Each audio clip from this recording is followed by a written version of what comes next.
समझ में आया कि नहीं आया? अब देखो क्लासिफिकेशन ऑफ क्रिस्टलाइन सॉलिड। अब हमें तो इस चैप्टर में क्या पढ़ना है, सॉलिड तो पढ़ना है, और हम लोग ट्रू सॉलिड पढ़ेंगे ना, नकली वाले सॉलिड क्यों पढ़ेंगे?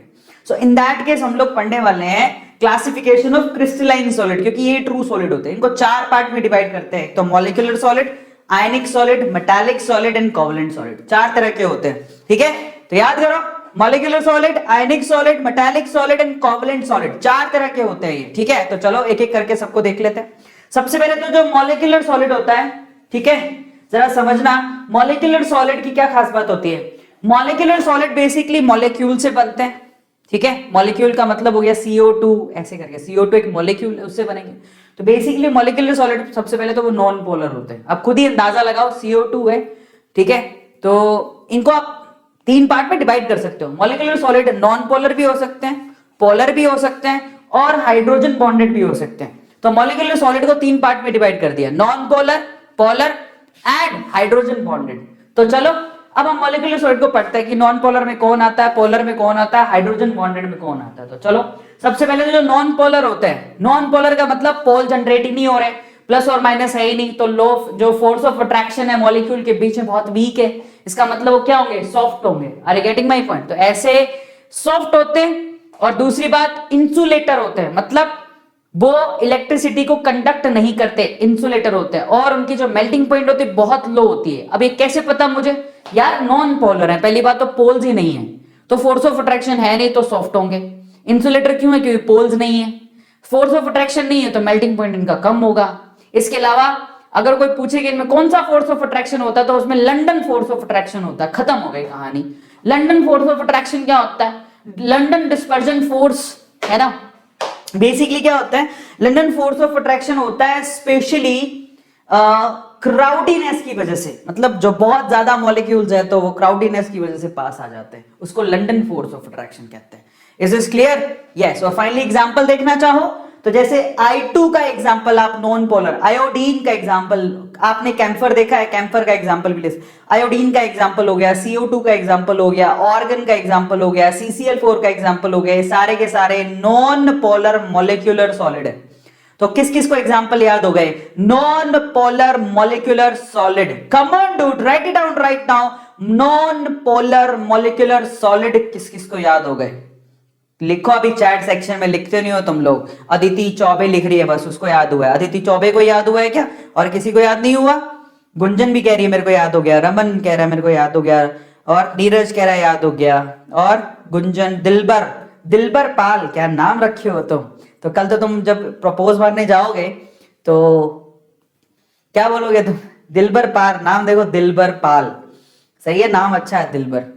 कह देगा आई लव यू, मैं दिलबर, मैं तेरा दिलबर नहीं, नाम भी बड़ा इंटरेस्टिंग रखेगा, मैं तेरा दिलबर।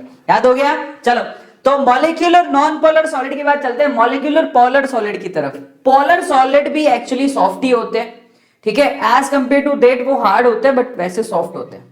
और उसके अलावा ये इंसुलेटर होते हैं, प्रॉपर्टीज मैच ही कर रही हैं, ज्यादा कुछ खास फर्क नहीं है। बट यहां पर उनका मेल्टिंग पॉइंट बहुत कम होता है, क्योंकि वो नॉन पोलर है, ये पोलर है, तो मेल्टिंग पॉइंट उनसे ज्यादा होता है, पर वैसे कंपैरिजन में कम ही होता है।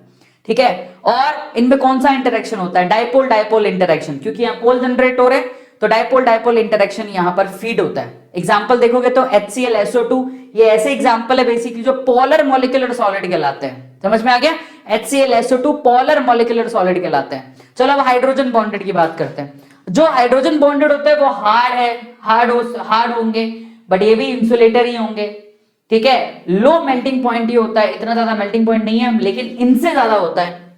इसके अलावा क्या है, हाइड्रोजन बॉन्ड से एक दूसरे से अट्रैक्टेड होते हैं, और एग्जांपल के तौर पे H2O, आइस भी तो एक सॉलिड होती है ना। तो अगर बोले H2O क्या है, H2O hydrogen bonded molecular solid है। HCl क्या है, पोलर मॉलिक्यूलर सॉलिड है। और अगर मैं बोलूं CO2 क्या है, वो नॉन पोलर मॉलिक्यूलर सॉलिड है। समझ में आया?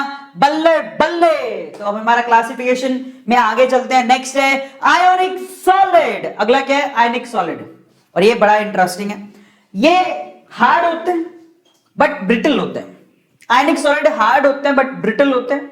इसके अलावा ये इंसुलेटर होते हैं सॉलिड स्टेट में, लेकिन अगर आप इनको मोल्टन स्टेट में डालोगे या एक्वा स्टेट में डालोगे तो ये कंडक्टर की तरह काम करते हैं। ये इनकी इंटरेस्टिंग है। नमक का एग्जांपल ले सकते हो। नमक समझते हो, नमक, सॉल्ट।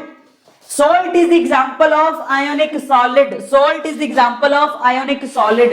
वो हार्ड होता है बट ब्रिटल होता है, ठीक है। इंसुलेटर होता है सॉलिड स्टेट में, बट कंडक्टर होता है मोल्टन स्टेट में, एक्वस स्टेट में। आपको पता होगा नमक जो होता है, नमक अगर आप उसको एक्वस स्टेट में डाल दोगे या मोल्टन स्टेट में कर लोगे तो वो कंडक्टर की तरह काम करता है, उसमें इलेक्ट्रिसिटी पास हो सकती है। समझ में आया?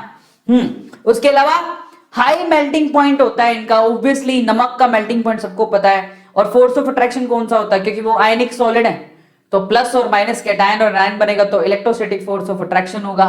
समझ में आता है? इसके अलावा और क्या खास बात है, एग्जांपल देख लो। NaCl नमक is the example of ionic solid, ZnS zinc sulphide and calcium fluoride, these are the example of ionic solid. सबको याद हो गया? बल्ले बल्ले।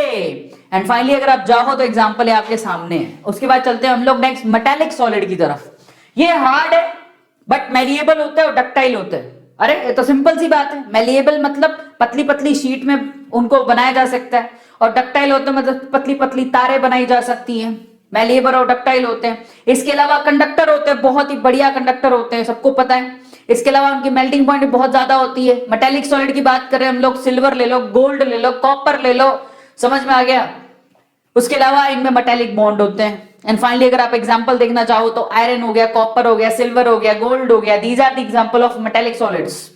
याद आ गया सब लोगों को? यस। इनमें क्या होता है, इनपे कार्नेल होता है और इलेक्ट्रॉन होते हैं, और कुछ नहीं। और इलेक्ट्रॉन और कार्नेल की वजह से फोर्स ऑफ अट्रैक्शन होता है और कुछ नहीं। तो इसको मेटालिक फोर्स ऑफ अट्रैक्शन कहते हैं। और आखिरी हमारे पास covalent solid. Now this is very interesting. ये हार्ड है बट ग्रेफाइट उसमें सॉफ्ट है। ग्रेफाइट एक एग्जांपल है जो कि एक्सेप्शन, जो कि सॉफ्ट है, ठीक है। इसमें ये इंसुलेटर है लेकिन ग्रेफाइट कंडक्टर होता है। कोवेलेंट सॉलिड में आप गोल्ड आप ले सकते हो एग्जांपल उसका डायमंड का।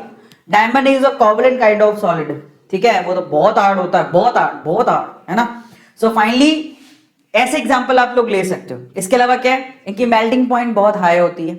इसके अलावा क्या है, ये कोवेलेंट बॉन्डिंग होती है, इनमें कोवेलेंट बॉन्डिंग होती है। और एग्जांपल के तौर पे जैसे क्वार्ट्ज यानी कि मिट्टी, SiO2, डायमंड, ग्रेफाइट, ये एग्जांपल कोवेलेंट सॉलिड्स में आते हैं। तो उनमें ग्रेफाइट थोड़ा सा एक्सेप्शनल, ग्रेफाइट सॉफ्ट होता है, ग्रेफाइट कंडक्टर होता है, ग्रेफाइट की मेल्टिंग पॉइंट थोड़ी कम होती है। लेकिन अगर आप डायमंड की देखोगे तो मेल्टिंग पॉइंट बहुत ज्यादा होती है और कोवेलेंटली बॉन्डेड होते हैं, जैसे एग्जांपल के तौर पे नीचे लिखा हुआ है। तो ये डायमंड का एग्जांपल है जो कि कोवेलेंट सॉलिड होता है, तो मालूम पड़ गया। अब चलते हैं ग्रेफाइट, देखो आपके सामने ये sp3 हाइब्रिडाइज्ड, वो sp2 हाइब्रिडाइज्ड, ये हार्ड वो सॉफ्ट, बट कार्बन की बने हुए हैं, है ना।